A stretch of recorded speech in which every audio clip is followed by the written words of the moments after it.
Sorry, I forgot to record. This is section 1.6. We'll call it review.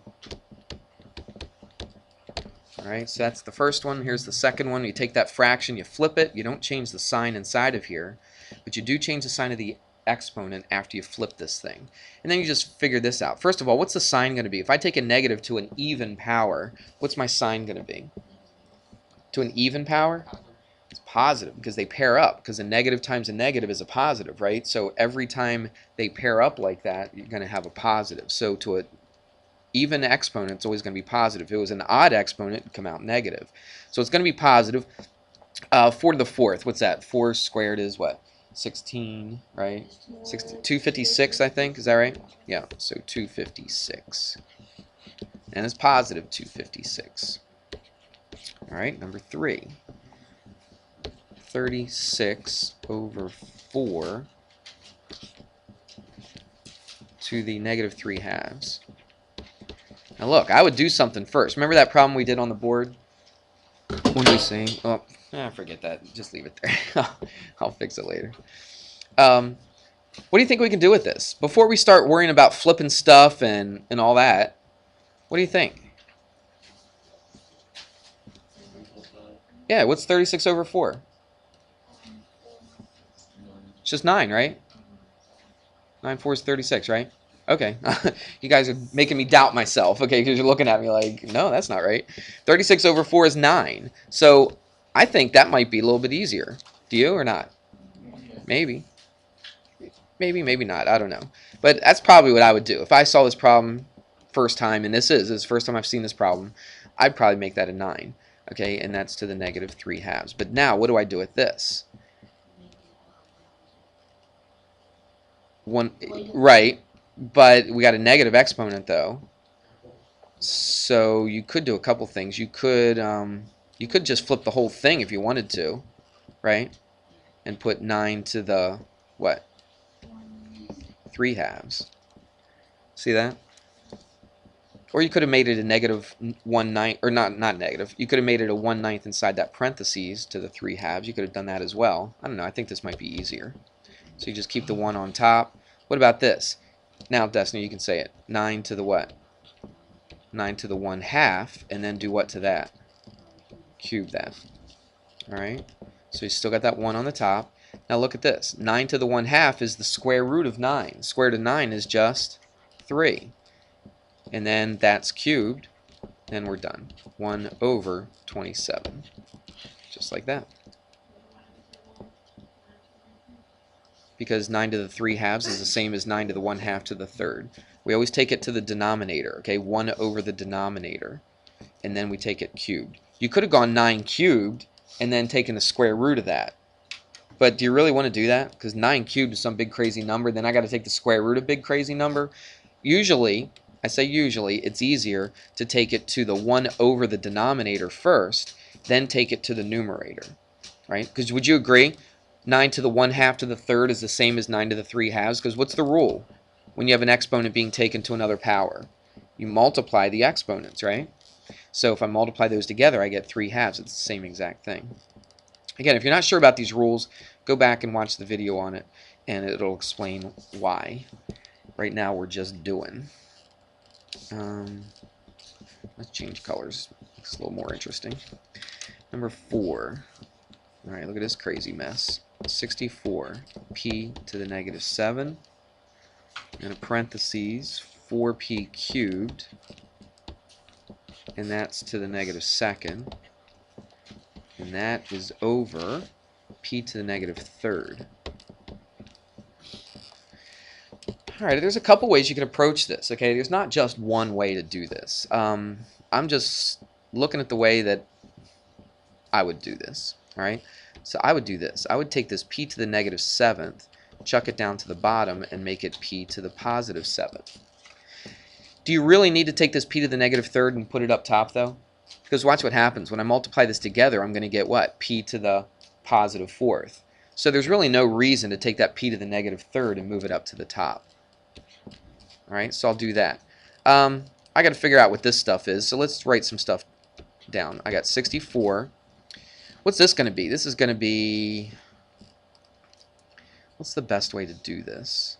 This is going to be 4 to the negative second, isn't it? Do you agree? But let's not make it 4 to the negative second. Let's take that 4 to the negative second and flip it to the bottom, which is going to make it 4 to the positive second. See what I just did there? I'm doing a little bit in my head, okay? You could write these steps out, but I'm trying to streamline it just a little bit.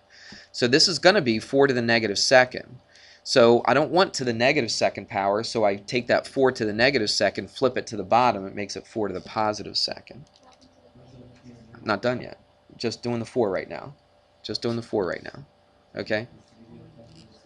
Well, it does, but I'm not done. I'm not there yet. I'm just trying to get you to see the 4 to the negative second. All right? You see that? You could actually... I see what you're saying. I see what you're saying. Let's do it that way. Again, remember what I said. There's all kinds of ways you could approach this. That's just the first thing that I saw. Let's do this. Let's take this whole thing. That's probably what you wanted to do, isn't it? Take that whole thing and flip it to the bottom. All right, so let's go ahead and do that. So if I flip all that stuff to the bottom, I'm going to get 4p cubed to the what? Positive second. All right, that might be better. We still got this stuff left down the bottom, don't we? What's p to the 7th times p to the negative 3rd? P to the 4th. Let's keep going. We still got a 64 on the top.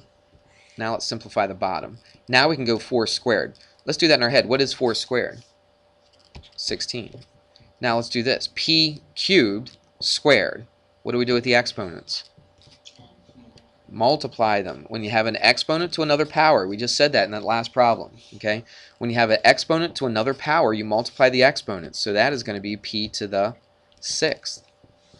All right, so I'm done with that thing right there. That whole thing came out to be 16p to the 6th. We still got that p to the 4th right there. So let's write that. And we're almost done. Look at this. I got 16 on the bottom, 64 on top. They actually go. How many times does 16 go into 64? Exactly 4 times. All right, if you weren't sure about that, you could put it in a calculator if you wanted to. Or you could take 2 into it or 8 into it or whatever, and you would eventually get 4 over 1. And then, so I got a 4 on the top. And what do I have on the bottom now? P to the 10th. And then you're done. That's it. So what do you think of that? Again, there's all kinds of ways you could approach it. I was approaching it one way.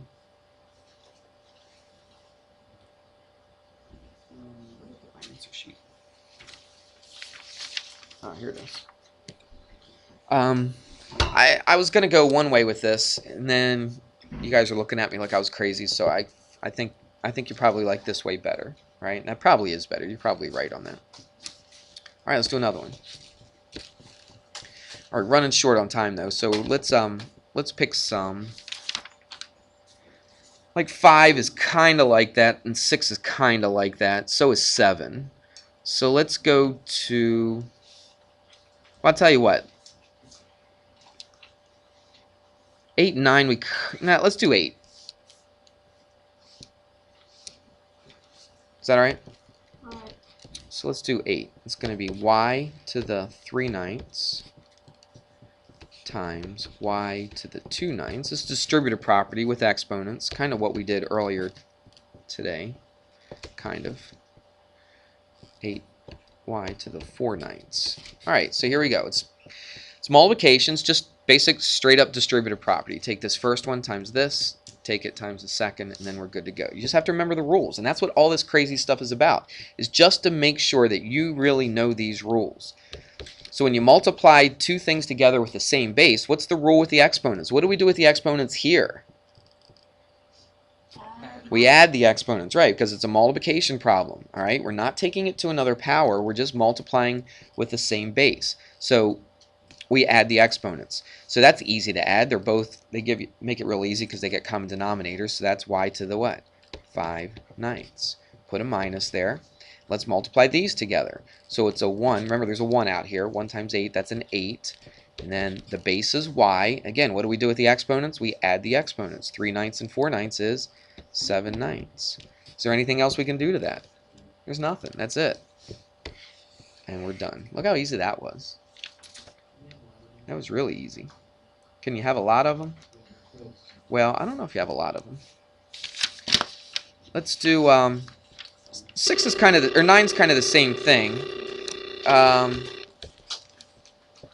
Watch, I'll super speed up number 10.